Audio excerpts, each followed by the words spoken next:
Bueno, el día de hoy vamos a hablar sobre sepsis y embarazo. Este tema está a cargo de la rotación 2881 de ginecología y obstetricia, pues bajo la supervisión del doctor Félix Canencia. Siguiente diapo.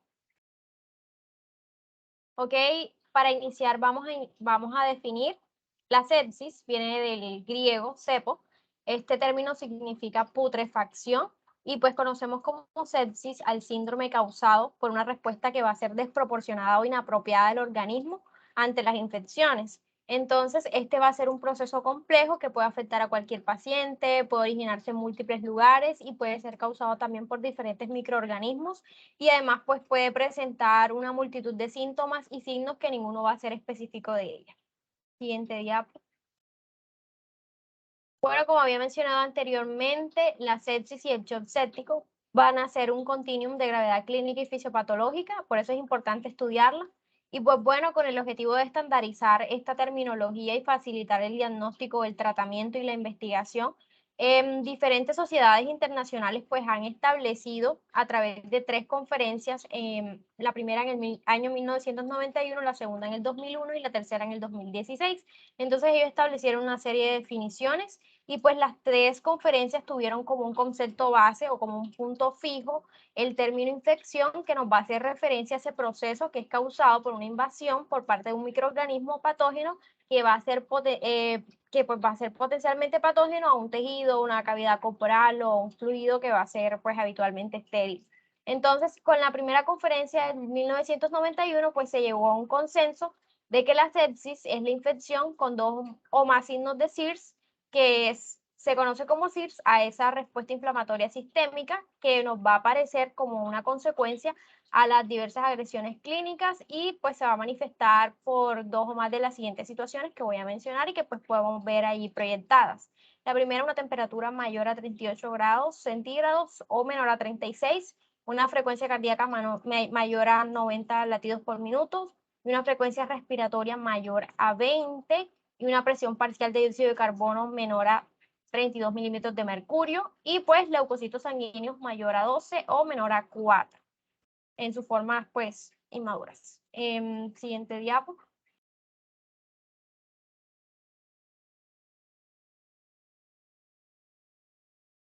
Siguiente diapo, porfa. Bueno, listo ya, ahora sí. En la segunda conferencia, pues se llegó a un consenso de que la sepsis va a ser esa infección con signos de inflamación sistémica en respuesta a la infección, como había mencionado. Es decir, pues concluyeron lo mismo y pues los signos de inflamación sistémica en respuesta a la infección son los que podemos ver acá en la diapositiva y tenemos primero unos generales como fiebre o hipotermia.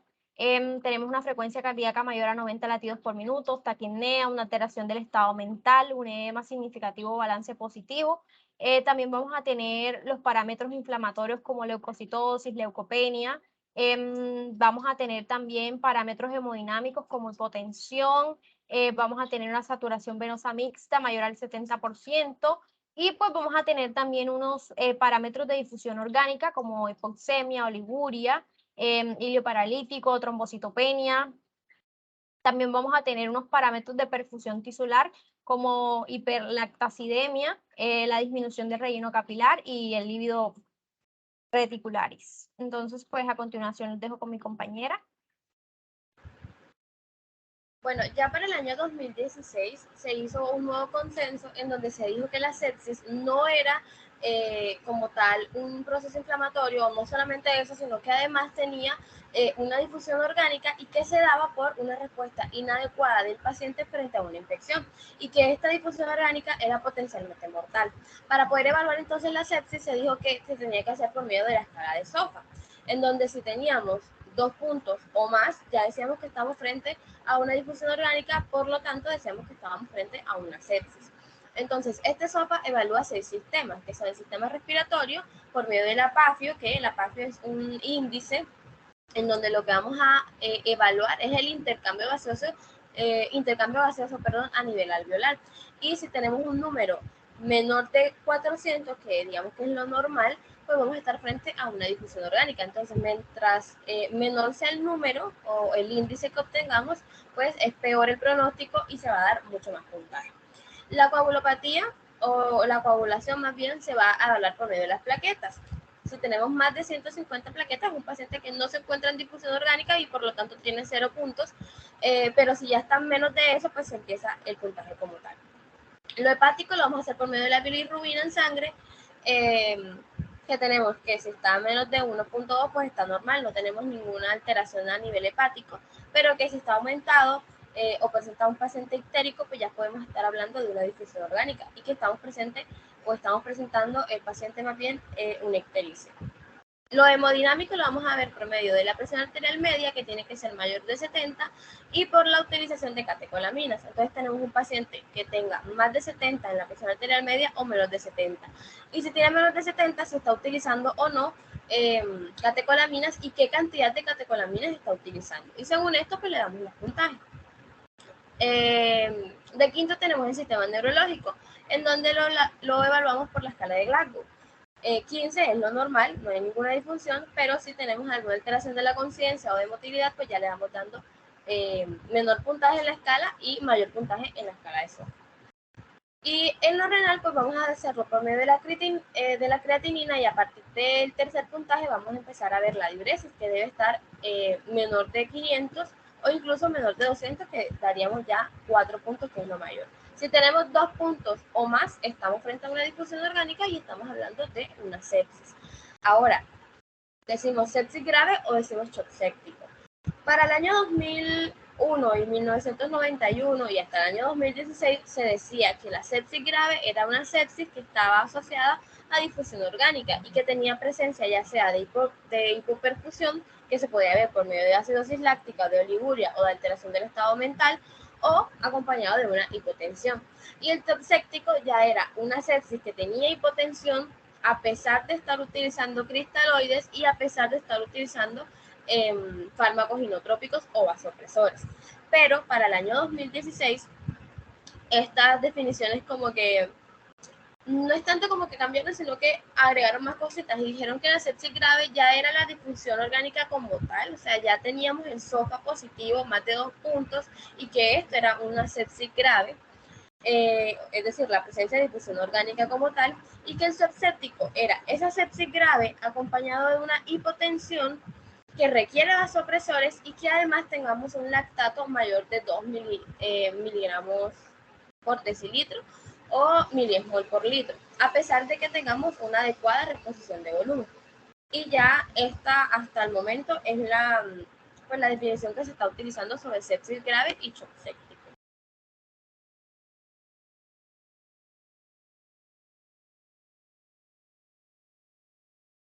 Bueno, ya hablando de la epidemiología, como la sepsis y el shock séptico en realidad no son frecuentes en el embarazo, la epidemiología como tal en esta población no está bien descrita. La Organización Mundial de la Salud señaló que en el 2014 que la sepsis era la tercera causa más frecuente de mortalidad materna y que aproximadamente el 11% de los casos de sepsis en los países en vías de desarrollo se cree que son secundarios a infecciones asociadas al embarazo. En cuanto a la incidencia entre las pacientes parturientas y puérperas es de 29,4 por cada 100.000 nacimientos y en realidad no se conoce con certeza el índice de letalidad de la sepsis en la población obstétrica y sin embargo se puede hacer un aproximado de más o menos el 15%. Siguiente diapositiva, por favor.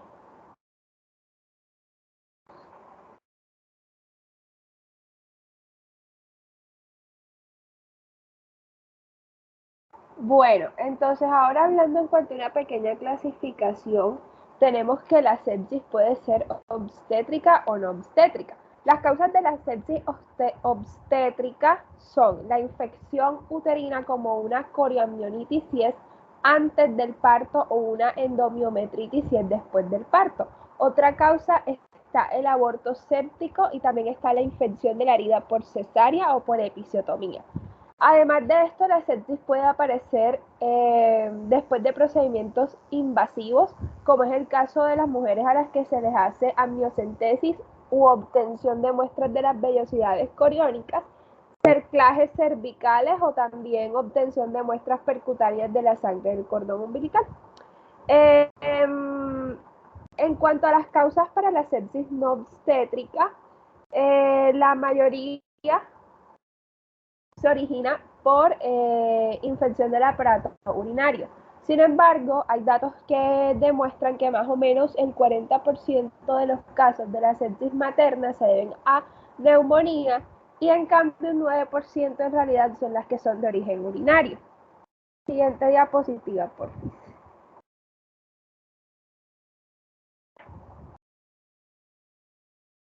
Bueno, entonces, la Organización Mundial de la Salud, ya hablando de la sepsis puerperal, la define como una infección de los genitales que ocurre en cualquier momento entre la ruptura de membranas o el trabajo de parto y en los siguientes 42 días posparto, de los cuales se van a presentar 2 o más de los siguientes signos y síntomas que les voy a decir a continuación.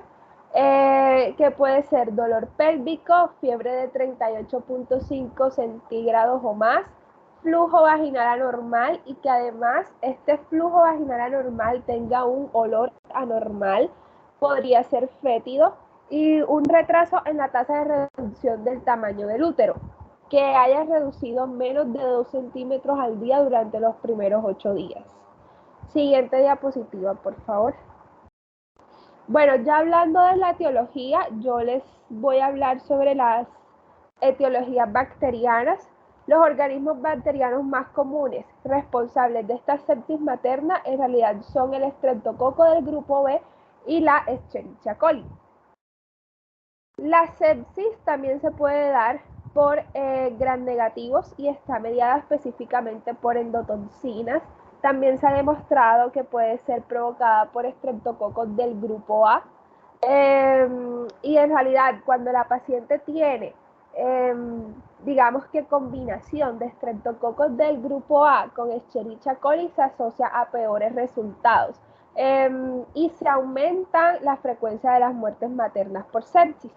Las infecciones mixtas de gram positivos y gram negativos también son muy comunes, especialmente cuando las pacientes cursan con una corioamnionitis, mientras que las infecciones por coliformes se asocian más con sepsis urinaria o una ruptura prematura de membranas y en otros casos con cerclaje. Los dejo con mi compañera Laura.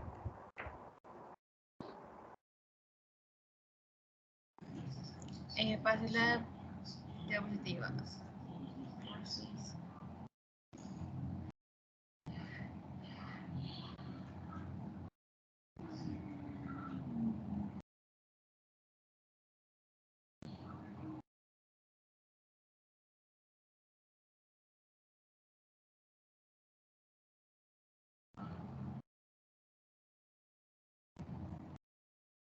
¿Sí se están viendo? ¿Sí pasó? Sí, dale.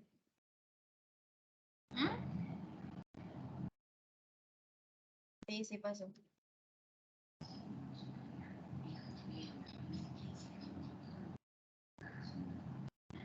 Ok, bueno, entonces hablando de las etiologías virales, se asocia con un mayor riesgo de complicaciones potencialmente mortales, infecciones virales, en particular la influenza. Se dice que el 43% de las muertes se atribuyeron a la influenza H1N1 y el deterioro respiratorio en una paciente materna con síntomas de influenza debe provocar la admisión oportuna a cuidados intensivos para ventilación invasiva y consideraciones de soporte extracorpóreo.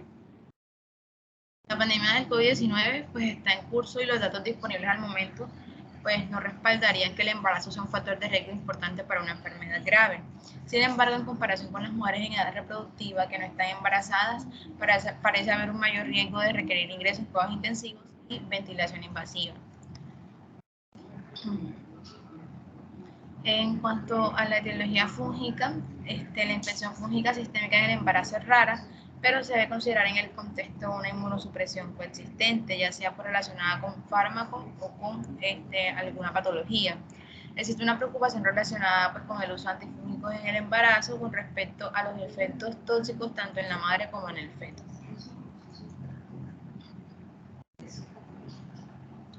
En cuanto a las causas parasitarias, las infecciones como la malaria, la enfermedad de Chagas y la giardia deben considerarse en aquellas pacientes con antecedentes de viajes recientes y deben investigarse desde el principio como una fuente potencial de sepsis global.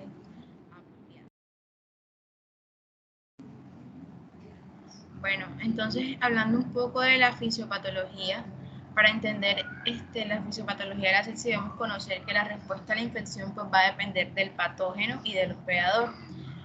En cuanto a lo relacionado con el patógeno, es muy importante la carga viral o bacteriana, pues dependiendo del caso y la virulencia de ese patógeno. Y relacionado con el hospedador es muy importante el componente genético de cada individuo, debido a que en el desarrollo de la sepsis se ha descrito cierta predisposición genética, y también pues es importante las comorbilidades que presente ese paciente, como son una mayor de 75 años, o pacientes inmunosuprimidos, pacientes que se encuentren en postoperatorio en un rango de 6 semanas, que tengan alteraciones en la piel como quemaduras, también pacientes que consuman drogas intravenosas, o pacientes con el uso de catéteres.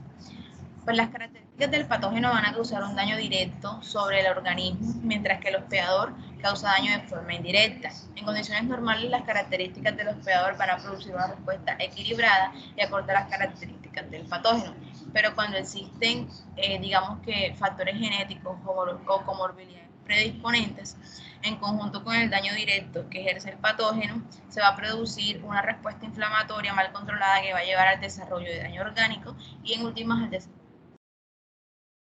Como conclusión, tenemos que la sepsis es el resultado de una respuesta, digamos que exagerada o desregulada del huésped a la infección, que da como resultado esa disfunción multiorgánica.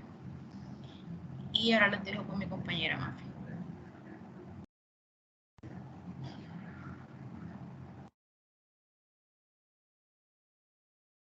Siguiente diapositiva. Bueno. Eso. Bueno, ahora sí explicando un poco sobre el mecanismo fisiopatológico de la sepsis, tenemos que todo va a comenzar cuando los patrones moleculares van a estar asociados a patógenos como los lipopolisacáridos, que van a ser detectados por las células inmunitarias a través de los receptores de reconocimiento de patrones como el TLR, el NLR y el CLR. Con esto, los linfocitos van a producir mediadores proinflamatorios que van a activar a otros linfocitos para que produzcan las citoquinas como el factor de necrosis tumoral alfa, la interleuquina 1, 2, 6 y 8. Esto va a producir una inflamación y patrones moleculares asociados al daño. Estos patrones van a ser reconocidos por el TLR, el NLR y el CLR, que van a ir aumentando así la inflamación. El daño va a ser producto de esta inflamación que va a ocasionar una disfunción endotelial que va a conllevar a la extravasación de la albúmina y del líquido. Va a producir una hipovolemia intravascular y la disminución de la resistencia vascular sistémica y también una disminución en el gasto cardíaco en el 60% de los pacientes con sepsis. La isquemia tisular se va a deber no solo a la hipotensión, sino también a una oclusión de la microvasculatura por microtrombos debido a la coagulación intravascular diseminada como resultado de la disminución de la fibrinolisis y de la proteína C. Como en la isquemia tisular hay un bajo aporte de oxígeno, va a haber una disfunción mitocondrial con una consecuente disminución de ATP y un aumento en el lactato y de los hidrogeniones en la sangre, lo que es de suma importancia para la caracterización del shock séptico. Siguiente.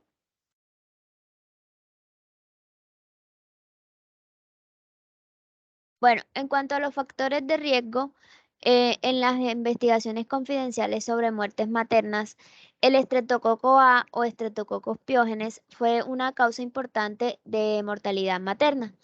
Las intervenciones obstétricas, la obesidad, la edad materna mayor de 35 años, la reproducción artificial y los embarazos múltiples y el nivel socioeconómico bajo son factores de riesgo importantes. Entonces, en cuanto a los factores de riesgo obstétricos, tenemos antecedentes de infección por estreptococos del grupo B, flujo vaginal, historia de infección pélvica, rotura espontánea prolongada de membranas, amniocentesis Otros procedimientos invasivos como el cerclaje cervical, cesárea, trauma vaginal.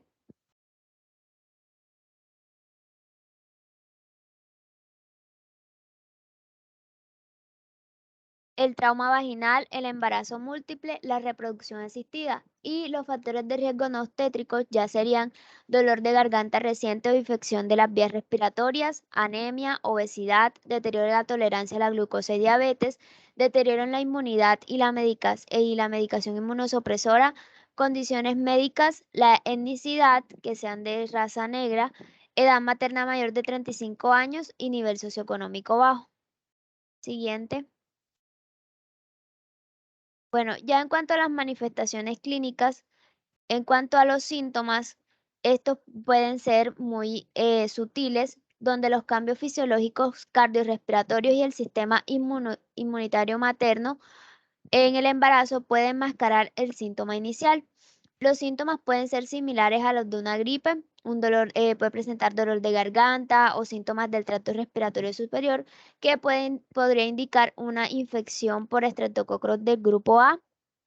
Los vómitos y la diarrea van a sugerir una sepsis grave y los síntomas van a depender del sistema, por ejemplo, dolor suprapúbico y dolor en el flanco con urosepsis. Siguiente. Ya para los signos que debemos tener en cuenta para la sepsis, estos deben alterar a nosotros como médicos de la posibilidad de que la paciente esté presentando una sepsis y entre ellos tenemos la pirepsia, la hipotermia, la taquicardia, la taquipnea, la hipopsia, la hipotensión, oliguria y alteraciones de la conciencia. La pirepsia no siempre va a estar presente y las mujeres pueden estar hipotérmicas.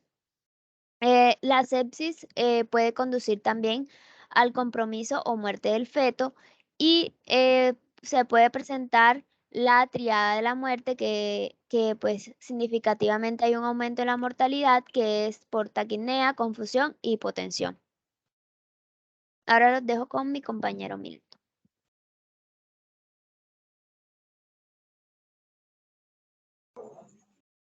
Buenas, porfa, siguiente diapositiva. Bueno, ya hablando un poco del diagnóstico de esta patología, tenemos que ante la presencia de signos y síntomas subjetivos en una paciente con riesgo de infección, se debe aplicar en primera instancia el Quick-SOFA. Y si pues esta sale positiva, aplicamos la escala SOFA. Y bueno, hay que realizar una evaluación clínica y una evaluación de laboratorio para identificar la causa subyacente de esta enfermedad. Aquí podemos identificar el foco de infección y las posibles complicaciones que puede tener esta paciente e incluso un shock séptico. Y pues de esta manera vamos a determinar el tratamiento óptimo para esta paciente. Entonces, en las embarazadas es posible que los criterios de sepsis no puedan aplicarse durante el parto y el posparto debido al solapamiento entre los parámetros fisiológicos normales del embarazo y los criterios usados para identificar un síndrome de respuesta inflamatoria sistémica. Los cambios fisiológicos normales del embarazo suponen un factor de confusión significativo, por ejemplo, cambios leves en la frecuencia respiratoria, la frecuencia cardíaca y el recuento de los leucocitos observados durante el embarazo puede que sean suficientes para cumplir un criterio de CIRS, lo que conduce a un sobrediagnóstico. Entonces, en base a lo que se propuso en la clasificación de Quick-SOFA, que pues se modificó obstétricamente. Se sugirió que se asigne un punto por la presión arterial sistólica igual o inferior a 90 mililitros de mercurio, una frecuencia respiratoria igual o superior a 25 respiraciones por minuto y un estado mental de no alerta. Un valor de 2 a 3 se considera normal y esta escala modificada tiene en cuenta la vasodilatación normal y la menor presión arterial, así como el aumento de la ventilación minuto previsible en el embarazo. Siguiente, por favor.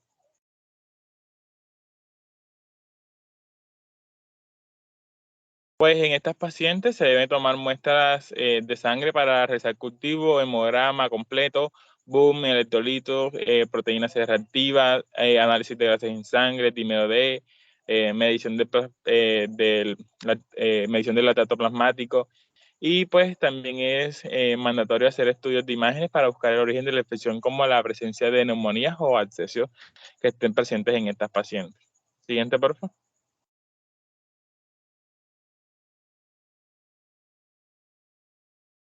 Pues también es necesario tomar muestras a través de hisopados vaginales, de placenta, de sitios epidural, de heridas en el sitio de cesárea o episiotomía para microscopía, cultivo y sensibilidad de los posibles microorganismos aislados.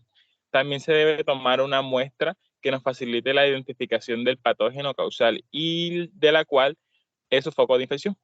Para esto, otras pruebas debemos tomar muestras de esputo, líquido cefalorraquídeo, leche materna, orina, frotis de garganta, para microscopía, cultivo y sensibilidad. También muestra de heces y una prueba de toxina de C difícil si hay diarrea. Siguiente, por favor. Y pues, digamos que como médicos se nos presenta un desafío al momento del diagnóstico, pues la paciente presenta cambios que nos van a dificultar el diagnóstico de la sepsis. Entonces, uno de estos es la adaptación fisiológica del embarazo. También tenemos las condiciones obstétricas y no obstétricas que pueden simular sepsis y condiciones obstétricas y no obstétricas que pueden presentarse junto con la sepsis. Entonces, los cambios fisiológicos del embarazo se superponen considerablemente con las manifestaciones clínicas de la sepsis, las características adaptativas normales, como el aumento del volumen circulante combinado con vasodilatación, provocan una sepsis arterial sistólica y diastólica más baja y una taquicardia relativa. La taquipnea es común en el tercer trimestre y durante el parto. Sin embargo, la taquipnea persiste en reposo y puede representar una acidosis metabólica. Pues ahí en la tabla pueden ver los diferentes diagnósticos diferenciales que pues presenta una parturienta enferma. Y es posible recalcar que cualquiera de las condiciones enumeradas puede coexistir con la sepsis materna. Por ejemplo, la sepsis materna aumenta el riesgo de tromboembolismo. Siguiente, por favor. Pues ahora mi compañero va a continuar con la exposición. Ok, ya entrando a lo que sería la parte del manejo, lo que estamos viendo acá en la presentación es como un esquema de recomendaciones a la hora del manejo inicial, después de haber, digamos, hecho el diagnóstico o tener la sospecha diagnóstica de sepsis en la paciente embarazada. Entonces, digamos que la principal recomendación es que en la primera hora, desde la sospecha del diagnóstico, se deben realizar cultivos, tomar una muestra de sangre para medir el lactato sérico, administrar antibióticos de amplio espectro y también iniciar una terapia de fluidos para mantener una tensión arterial media en valores de 65 milímetros de mercurio o más. Si ese manejo no funciona, se recomienda iniciar norepinefrina a través de una vía central en caso de que observemos una presión arterial media por debajo de 65 y que se haga evidente los signos de hipoperfusión. Ahora, si no funciona la norepinefrina, pasamos a esteroides en dosis baja. ¿Y cuál se recomienda? La hidrocortisona en dosis de 200 miligramos por día en infusión continua. Otra recomendación a tener en cuenta es que se debería considerar la monitorización fetal electrónica a las 24 semanas de embarazo y la administración de esteroides para maduración pulmonar fetal después de las 23 o 24 semanas de embarazo en caso de que se considere necesario. Y también se recomienda que a la paciente se le debe brindar alimentación enteral siempre y cuando pues tolere la vía oral. Igual también está recomendada la tromboprofilaxis pues para evitar una trombosis venosa profunda. Y también digamos que debemos evitar que los niveles de glucemia estén por encima de 180 miligramos sobre decilitro. Siguiente diapositiva. Ahora, ¿cuál es el papel de la fluidoterapia en el manejo de la sepsis? La reanimación con líquidos, pues básicamente se considera que debe ser parte de la intervención inicial si hay una hipotensión o hipoperfusión. La guía Surviving Sepsis recomienda un bolo inicial de 30 cc por kilogramo de peso de cristaloide. Pero digamos que esa recomendación en el embarazo pues se considera agresiva, porque sabemos que en el embarazo la presión oncótica del coloide es menor y el riesgo de que se produzca un edema pulmonar aumenta. Además, pues también se dice que solo un aproximado del 50% de los pacientes sépticos y que están hipotensos responde bien a los líquidos. Entonces, digamos que no es como que muy recomendable solo basarse y confiarse de este manejo, porque el 50% responde, pero el otro 50% va a producir un tercer espacio, va a producir una disfunción diastólica del ventrículo izquierdo por un edema de la pared ventricular. También puede producirle a la paciente un edema pulmonar, edema cerebral, edema intestinal con aumento de la presión intraabdominal, y pues eso se traduce en un aumento de las tasas de mortalidad. Entonces, ¿qué es lo que se recomienda para las embarazadas? Administrar de 1 a 2 litros de soluciones cristaloides en sepsis complicada con hipotensión o con sospecha de hipoperfusión de órganos.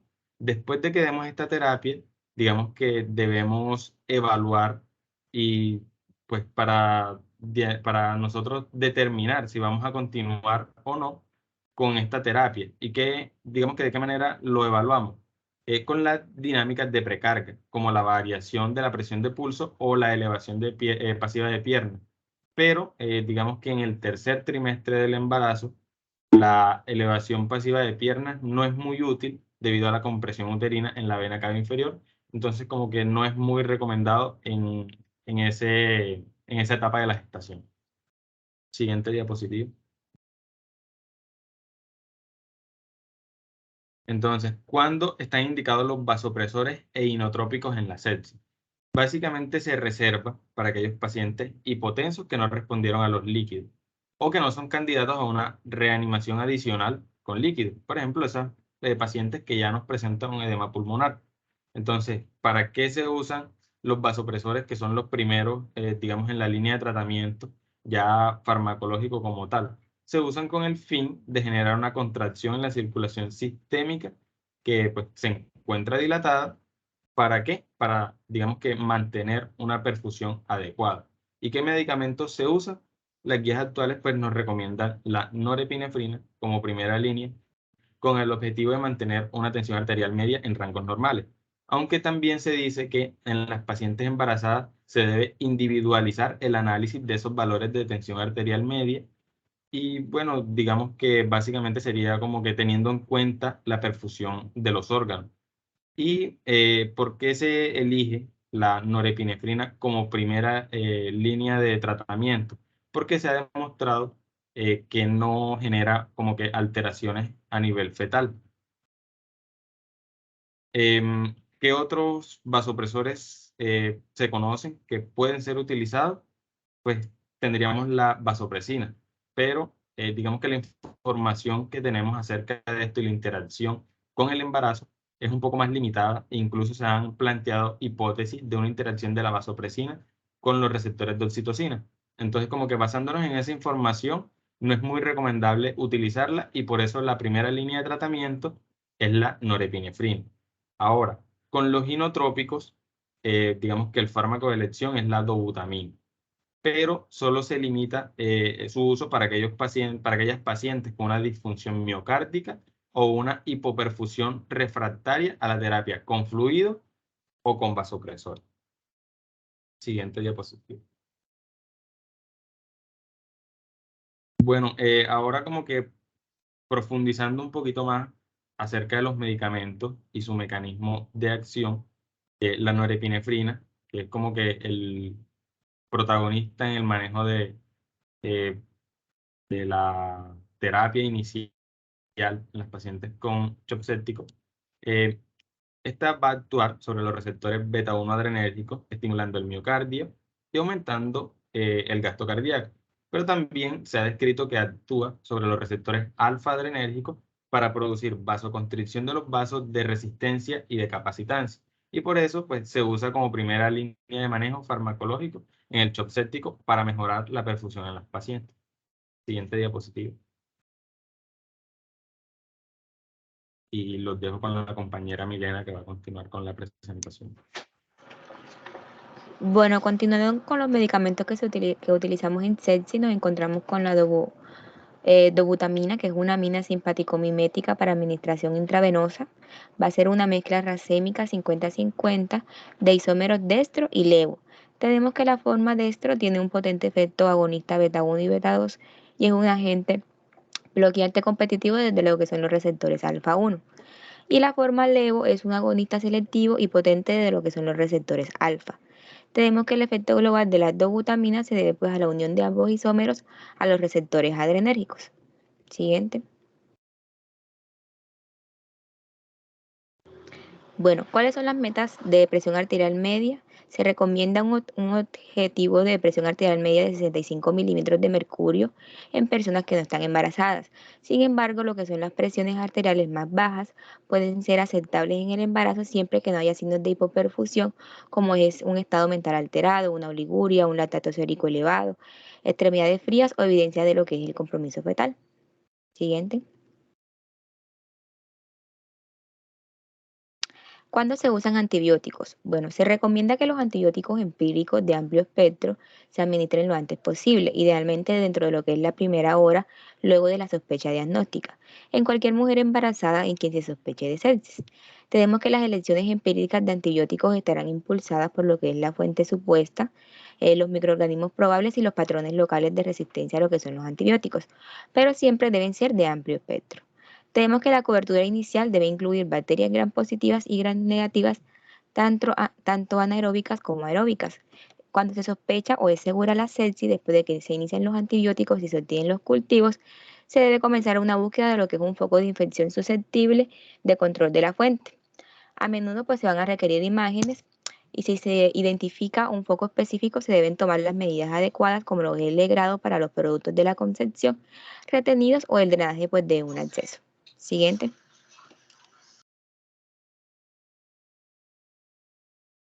Bueno, continuando con la parte de los antibióticos, tenemos nosotros que saber cuándo vamos a utilizar estos antibióticos. Entonces, este se va a seleccionar pues teniendo en cuenta especialmente el tipo de infección que esté produciendo la sepsis. Entonces tenemos que para una neumonía adquirida en la comunidad se va a usar cefotaxima, ceftriaxona, ertapenem o ampicilina más acitromicina, claritromicina o eritromicina. En cambio, si se trata de una neumonía adquirida en el hospital, es importante que nosotros en este caso reconozcamos a los pacientes que están en bajo riesgo y en alto riesgo. Los pacientes que están en bajo riesgo pues se pueden tratar con piperacilina tazobactam, meropenem, imipenem o cefepime. Y los pacientes que están en alto riesgo los vamos a tratar entonces o se les debe hacer pues cobertura para pseudomonas y los vamos a tratar con betalactámico más un aminoglucósido, una quinolona y también se va a hacer cubrimiento para MRSA con vancomicina o linezolid. Ya para el caso de una coriamnionitis, pues nosotros vamos a administrar ampicilina más gentamicina y también debemos agregar una cobertura anaeróbica que puede ser con clindamicina o metronidazol en el caso de que nosotros vayamos a requerir o que esa paciente requiera un parto por cesárea. Ya en las pacientes con endometritis, pues se debe utilizar ampicilina, gentamicina, metronidazol. De forma alternativa también se puede usar cefotaxima o ceftriaxona más metronidazol. Y ya en los pacientes con infecciones del tracto urinario vamos a usar gentamicina con ampicilina y de forma alternativa podemos usar monoterapia con carbapenémico o con piperacilina tazobactam. Pasa a la siguiente, por favor.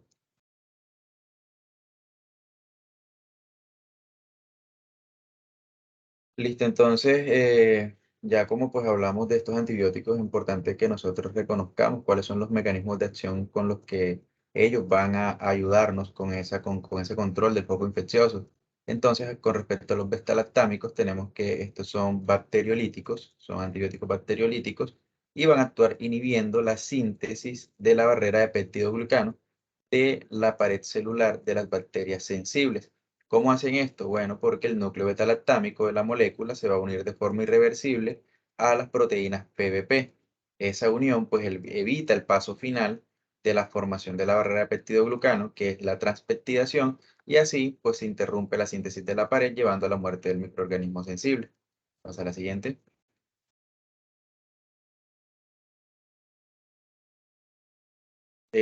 Bueno, hablando ahora de los macrólidos, pues tenemos que estos antibióticos tienen una acción bactericida. Ellos van a penetrar en la bacteria, se van a unir a las subunidades ribosomales 30S y pues así van a inhibir la síntesis proteica y pues en posterior a esto pues reduce el crecimiento o reduce el foco infeccioso en esas pacientes infectadas. Pasa a la siguiente.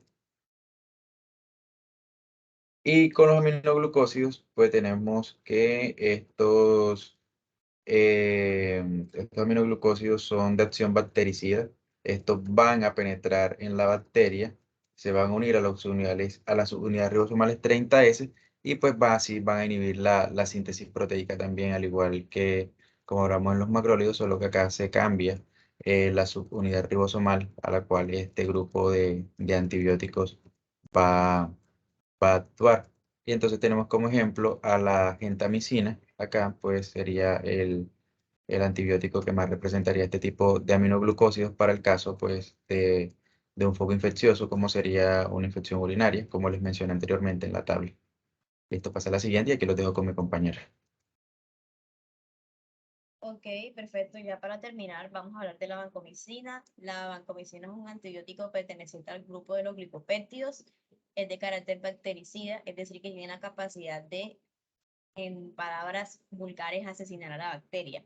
¿Por qué? Porque ella lo que hace es inhibir la biosíntesis de la pared celular. Y si bien es cierto, la pared celular es la que le da como tal esas características particulares en cuanto a la patogenicidad de las bacterias.